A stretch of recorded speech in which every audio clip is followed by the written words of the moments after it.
Tonight, a KXLY4 investigation into allegations of cheating on the Washington Assessment of Student Learning Test, the WASL. The person accused of bending the rules isn't a student, but the principal at an elementary school in Spokane.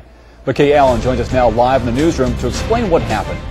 Well, the WASL, as any parent or student knows, is a critical part and has been for about a decade of the Washington public education system. It's a standardized test, and there's a lot of pressure on students and staff to do well on that test, and some are now saying that a principal in the Spokane School District may have crossed the line.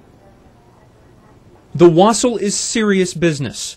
Across the state, test proctors, teachers, and administrators who cheated or even unknowingly breached WASL protocol have been reprimanded, suspended, even fired. I'm not sure why she thought she could do this. Hal Chapman says what happened in his daughter's 6th grade class at Balboa Elementary should get the principal fired. It's against the law. I mean, she broke the law. She was cheating. Chapman says Patricia Linus, the principal at Spokane District's Balboa Elementary, embarrassed and lied to his daughter, then cheated during the administration of the WASL. We called Linus about the allegations. All she'll say for our story is that this whole thing has been blown way out of proportion. Maybe. But Hal Chapman's not the only one complaining. You still work for the district. Yes. You speaking out could cost you your job. Jim Harrison is a teacher at Balboa. He's been teaching for 40 years, and by all accounts, his students, current and former, love him. This is Harrison pictured in a Spokesman Review article, in part about teachers who inspire their students. Harrison was in the classroom on April 21st, the day he says he saw his boss, Miss Linus, knowingly cheat on the WASL. It was manipulating test scores for our school, our district. So what is the principal accused of doing? First, and the school district admits she did this, Linus examined finished test booklets, completed sections of the WASL. She had taken the liberty by herself to thumb through all of my kids' reading booklets. This is a violation of WASL protocol. The state's official WASL manual says that reviewing test items, passages, or tasks is prohibited. No one, not even the principal, can do this, according to the state superintendent. Hal Chapman says Miss Linus, looking through those tests all alone, casts doubt on whether those tests are even valid. Who's to say what she did with that information? Did she correct some answers? Now the state superintendent is reviewing all of those tests. They told us yesterday the tests could be invalidated. I'm not a WASL policeman, but generally they're under lock and key. They're not to be looked at when they're turned in, and these were as finished booklets. The district says Linus was looking for students who had doodled in their booklets.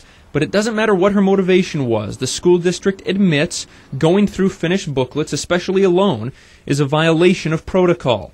Harrison says after the principal thumbed through the test booklets, she came into the classroom to confront some of the students about doodling, including Hal Chapman's 6th grade daughter, Madison, just as they were starting to take the next section of the WASL. I was embarrassed that everybody saw me cry, and because I normally don't cry in front of people. Madison says the principal told her she needed to try harder on the test, to take it more seriously. I could see that she was starting to cloud up, and by the time that I was able to get around the room, she was in tears. With the little girl now sobbing, Harrison says that's when Linus violated additional WASL protocol. Harrison says another student in the class had finished the test, turned it over, and got out a book to read. She walked over, picked up his booklet, thumbed through it, found a page that he had missed, put it back down in front of him, opened to that page, and put her finger on it and told him that he needed to finish this. That, we're told, is an absolute, under no circumstances can we do that. Directing students to complete portions of the exam or telling them to complete certain questions violates state WASL rules. According to the state's official WASL manual, you may not point out questions that have not been completed. The manual even prohibits reviewing student work in test booklets. The Spokane district says they don't see a problem with this specific incident and say they will not reprimand or punish the principal. We have an excellent principal there at Balboa, and she does a fabulous job. District spokesperson Taryn Roloff says the principal was in the classroom that day to make sure the students took the WASL seriously. Roloff says that particular classroom is a problem. Last year, the district had a total of 26 graders refuse to take the WASL. 14 of those 20 were in Mr. Harrison's classroom. I think you have to remember that we had 14 students in that classroom the year before refuse out of 20. Right.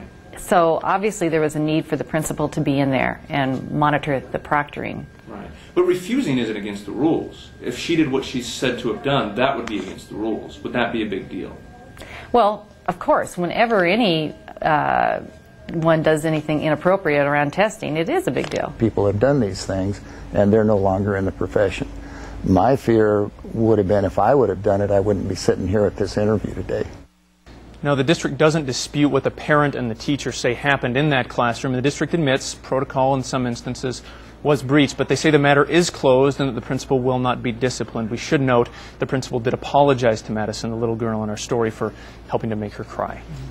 Okay, so the district isn't going to do anything. Is there anything the state superintendent's office can do? That's a good question, and the answer is no. The state superintendent's office really doesn't have the authority to take disciplinary action in this case. Only the Spokane School District can really do anything about personnel issues. You heard the district spokesperson say she's an excellent principal. She does an excellent job. The superintendent's office can, however, look at the validity of those tests, and they told us some of those could be invalidated. We'll let you know when they make a decision on that. Okay, thanks so much.